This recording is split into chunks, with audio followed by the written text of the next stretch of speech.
Dear music lovers, I'm Piret Norhani, Director of Estonian Music Week. We are about to finish this very special year.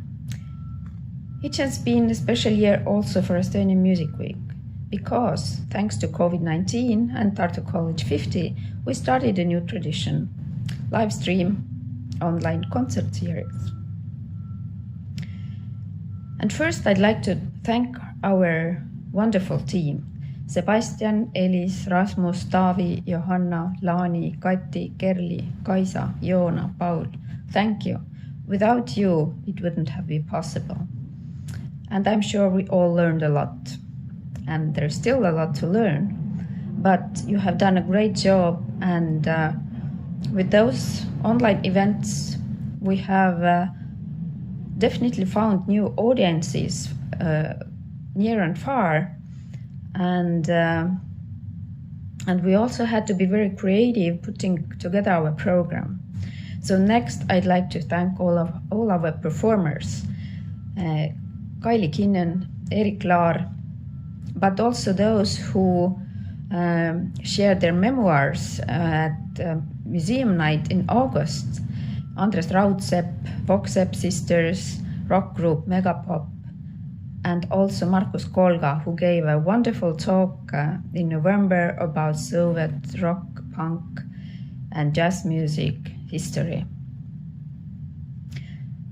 Tonight, we are going to look back into history, and we are going to look back into music history of our neighbors, Finns and Lithuanians. Duo Honeypaw, Mesigap, which by the way is my favorite candy in Estonia, consisting of Jurgita Švinklite and Mati Palonen, will play you some music which mixes the ancestral traditions with urban landscapes of Toronto. And again, you can have a sneak peek into some secret corners of Tartu College. This time, the show will take place in one of the student kitchens at Tartu College. But before we start our concert, I would introduce our speakers, Johanna Helin from VEMU and Anu Muhonen, Professor Anu Muhonen, Chair of Finnish Studies at U of T. And they would have a little talk about this Finnish and Lithuanian music tradition, and also the instrument which musicians are going to play, kannel, kandele. I wish you all the very best.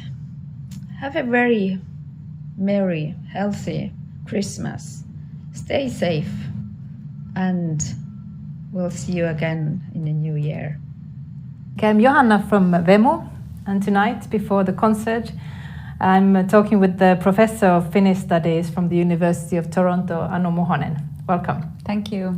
So Anu, tell us a little bit about oral folklore.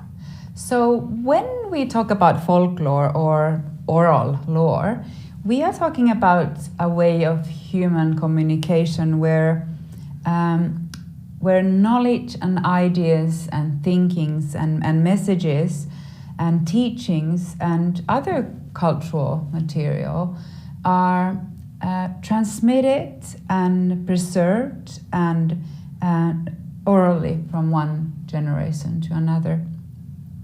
And the transmission of the stories is done through oral speech or songs or music, and it can include folk tales, ballads, chants, prose, verses, wedding laments, proverbs, different teachings on, or for example, blessings. And when we talk about the oral narrative or the folklore, it can include cosmologies, folk tales, fairy tales, legends, different jokes, different kind of adventures, epics, and for example, mythical stories. So basically, it can be any aspect of human life as long as it's told orally and transmitted from one generation to another. When we talk about folklore, we are vitally connected to the ways or imaginations and trajectories of the folk, the people of our past, who were ordinary women and men who have created and continue to create the world, and substantially also they formed the sense of belonging, or what we nowadays can call our heritage. So when, and yet oral traditions are not coterminous, so they function always socially. So they have a social function, they need the social connection. As any popular history or, for example, literature, it doesn't live alone. So, so folklore is also depending on the specific cultural or socio-historical context where it's presented. And besides oral folklore, we also carry our heritage in our dresses. You're wearing a very nice dress. Can you tell us more about it? So for this special occasion, I chose to wear my national costume, which is from the area in Finland where my ancestors, my family comes from. Where is that? And that's in Kainuu area in the northeastern part of Finland. And this is actually a dress or a costume in a small village called Hyrynsalmi. Mm-hmm. Did you make it yourself? This is actually made by my mother, and she's handmade all the fabrics and put together all of the dress. So this is very special. Mm-hmm. And I know that in Estonia also the every municipality or area have their own costumes, and the patterns and the colors differ according to that. Is that the same in Finland? Yes, definitely. It's exactly the same. And also there are rules when and where you can wear it. So when you own a national dress, you are not able to wear it wherever. It has to be a special occasion, like today's occasion is for me. Again, I'm wearing for this special occasion another sort of traditional Finnish costume, which is marimekko, of course. Many people know the Finnish design, and Kalevala jewelry, which is also very traditional Finnish and sort of has its roots in the Kalevala, the epic of Finland. But tell us more about time in oral folklore. So time perspective in oral on folklore or oral traditions is very fascinating, because we combine different times when we talk about folklore. So when we so it comprises of and unites two kind of temporal dimensions: the time of the original, the time of the ancestors, and of course the present time when we are presenting the folklore. And when we present oral folklore, so I like to call the stories of the past, we offer, we kind of move in different times. So in general, we are used to depict our time in historical time. And folklore and folk stories add a new dimension of time, so-called mythical time. So I would say that our common conception of time is historical, which means that we think of time as linear, like continuous, kind of like time goes on, and it kind of never stops, but it never can return either. So that's the historical, the kind of a worldly, the profane conception of time we have, and we learn. But when we talk about folklore, that understanding of historical time kind of gets destroyed by the mythical time, and we move into what we like to call a sacred time in folklore. And when we talk about mythical time, we talk about understanding of a time that is circular. it's cyclical. Time goes in cycles, so people go and come back to where they are. And mythical time is also kind of a spiral. So yes, it does develop, but it goes in cycles. And we are also talking about time that is repetitive. So mythical time has this cyclical movement, but also a lot of repetition. And so when that is depicted in the folk songs, it means that there is a way of rhythms and stories and runos are repeatedly performed time and time and time again in a kind of a cycles which kind of repeat themselves, but also are repeated by the performers. So that's the difference of time in folklore. And that is seen in all the oral stories. When things are repeated and repeated, we have a different depiction of time. Is there a lot of similarities between like the folklore in Finland and Estonia? So yes, we have a lot of, because our past is mutual. So a lot of things in our past, even in our languages, are very similar because of the mutual past. Because the people of Estonia and people of Finland once upon a time lived very closely together.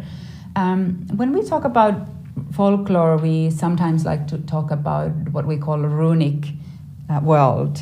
And that is, for example, where today's performance refers to often. And it can be linked to a more ancient life of so-called Finno-Ugric people or Proto-Finnic people or Uralic people, where both Estonians and Finns originate from. And that's an ancient life and culture where of the people where our mutual ancestors have lived closely together. That means that the myths and the ritual traditions that we have in our cultures are often displayed in folklore and folk songs and folk music talk about similar kind of people. We talk about agricultural people. We talk about people who used to hunt and fish.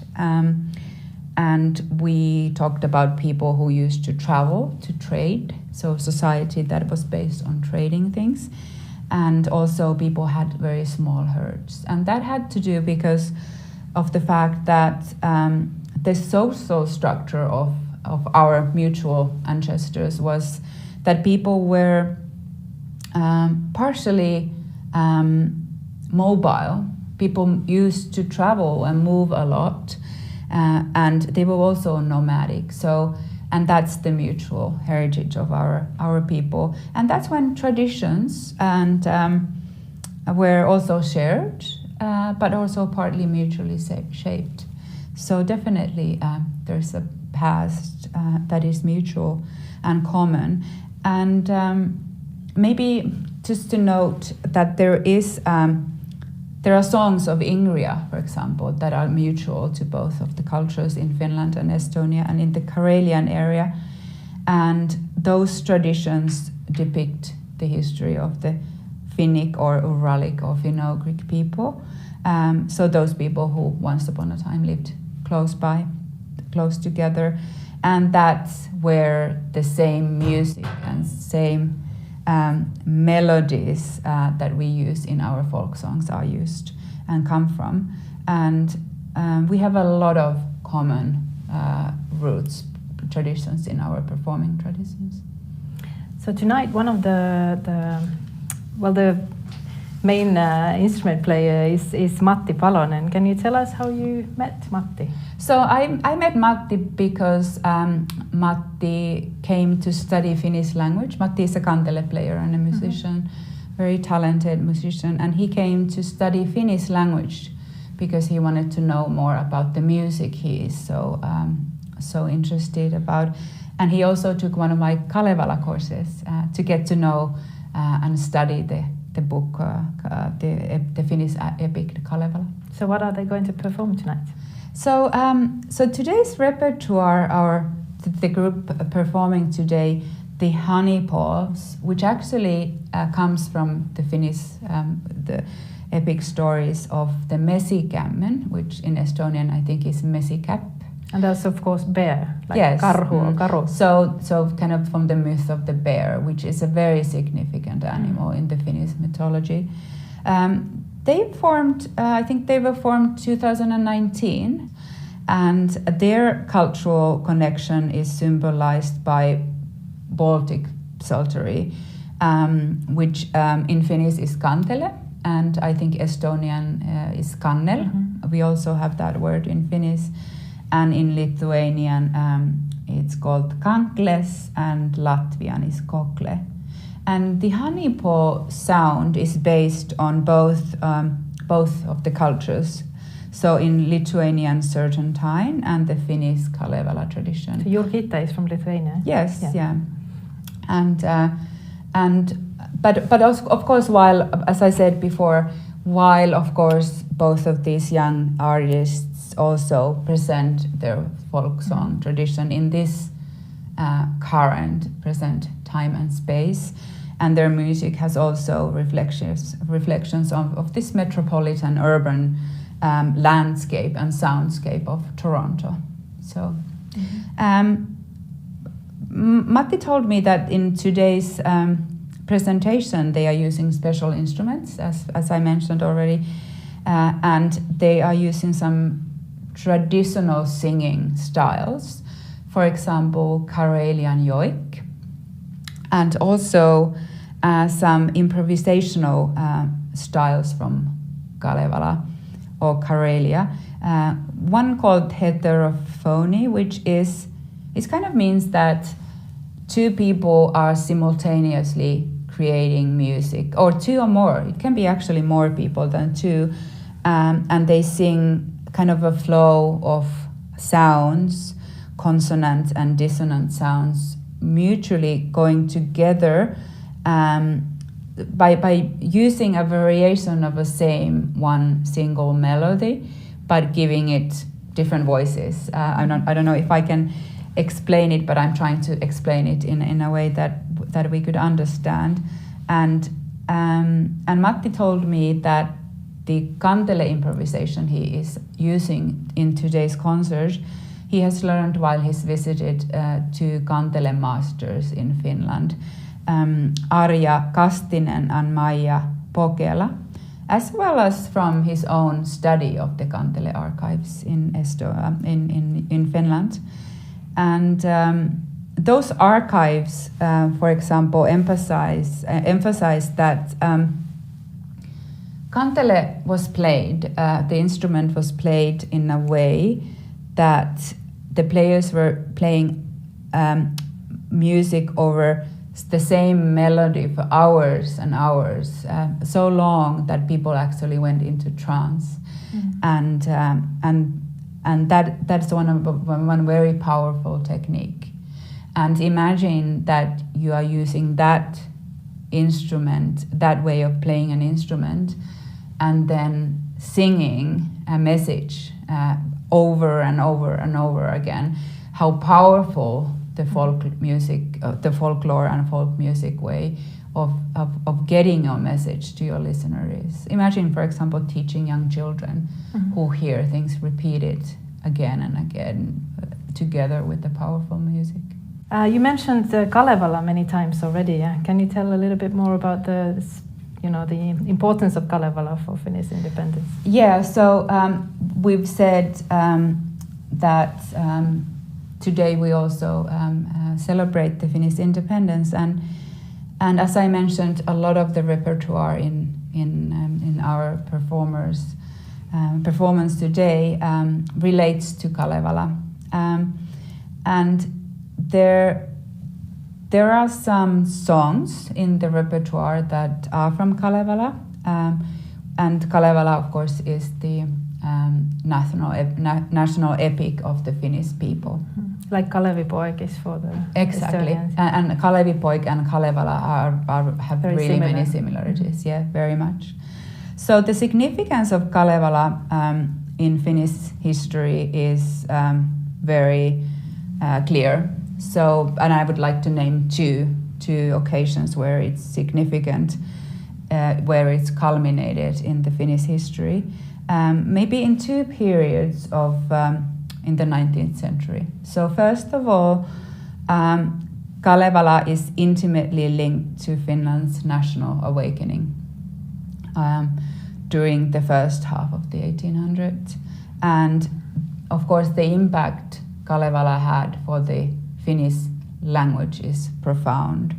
It's foundational. And then second time Kalevala could be said having a very much significance in the Finnish history is when it's gained in an extraordinary prominence, especially in the cultural history, like your jury also represents. It was during the decade of the 1980s when there was a decade of Finnish national romanticism, and that's the time period called Karelianism, and that's the decade when there was a romanticized golden age of Finnish arts and music and literature. So with mentioning Kalevala and the Finnish history, I would like to also mention that the concert today acknowledges, and that today's performance acknowledges that we are celebrating Finland's 103rd birthday on Sunday, on the 6th of December. So I would like to take the opportunity to wish Finland and all the friends celebrating Happy Independence Day. So what is mutual in our folk music, like between Finland and Estonia, and also tonight's performance? So the songs in today's concert represent different periods of song collecting in our areas. So the music is the performers are presenting is collected in Ingria in the 1800s and beginning of 1900s, and the major source of the material is in the Estonian folklore archives. So the text for the songs have been published in the Finnish runo song edition called Suomen kansan vanhat runot, and the melodies are from the Suomen kansan sävelmät. So there is a lot of mutual there. And maybe interesting to note that many of the field recordings in that particular Ingrian collection that is saved in the Estonian folklore archives have been made in Tallinn, recorded in Tallinn in the 1930s by Aili and Lauri Laiho, who actually did did most of the field collection in Ingrian regions in Estonia that time. And might be interesting to note that what is special in that collection, in those recordings and those songs sung by Ingrians who were living in Estonia, was that particular collection is those songs that were performed by the Ingrians who were separated from their family, who was living on the other side of the border, in the Soviet side of the border, and how they were communicating it was through singing. So they were communicating through folk songs that could be heard over a long distance across the boundaries, or across the borders. So any final words before we continue? So I think it's important to understand that heritage and our traditions remain viable only when new generations take them into their own, and when new generations keep them alive. And that is what we are witnessing today and in today's concert, and we are so grateful for. When the legacy of our ancestors have and lives further only because we people keep it alive, but especially that young generations choose to keep it alive. So with this, I would like to thank Tartu College for the opportunity for us to be here and together today and congratulate Tartu College for the 50th anniversary. And also warmly thank Vemo and Estonian Music Week for this wonderful new kind of inspiring collaboration that we've established here today. And I will end by citing our performers, and they will later on sing, and this is beginning of the quote. "Let us sing while we have our youth," end of the quote. Okay, and with that, we'll begin the concert.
sing on 3 birch trees.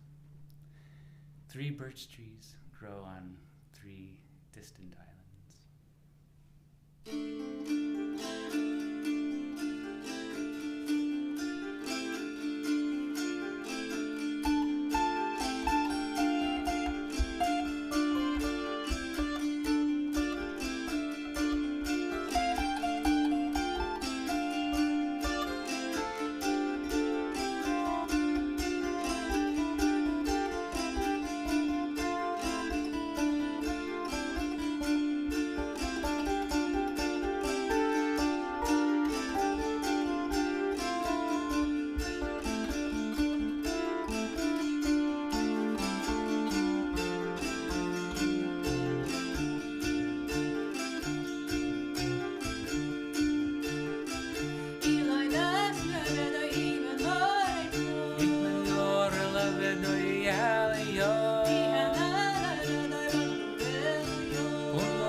Three islands rise from 3 rivers.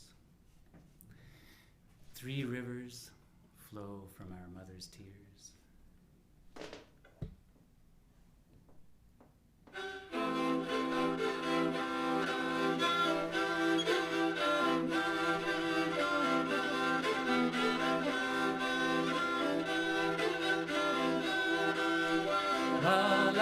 lähen läbi kyläisen mä lähen läpi kyläisen läpi. Olet saanut toisen läpi, olet saanut toisen läpi. Oven kuven linnan läpi, oven kuven linnan läpi. Johki rikkahani läpi, johki rikkahani läpi. Toivon toisen miehen läpi, toivon toisen miehen.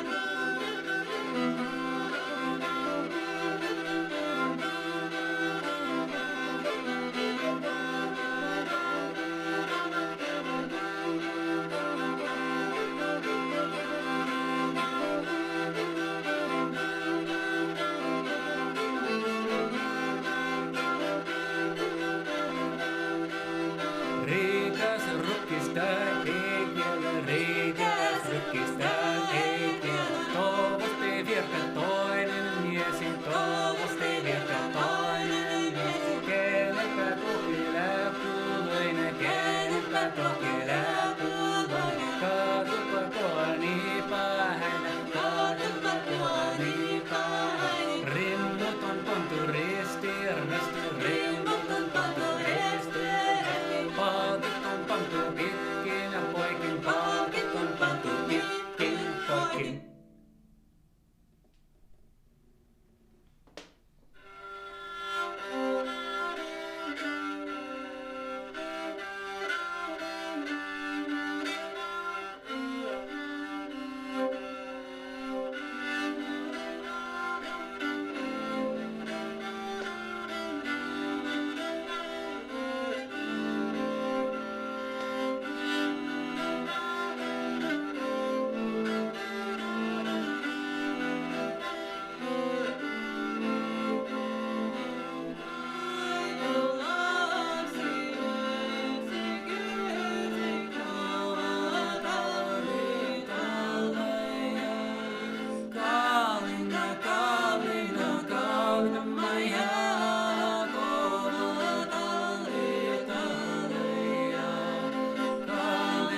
Why do you shed your tears? You cry for your lost children sent out into our lost world.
Läksi poika pääkeni, läksi poika pääkeni, toinen poika tuori, toinen poika tuori.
Thanks for joining us.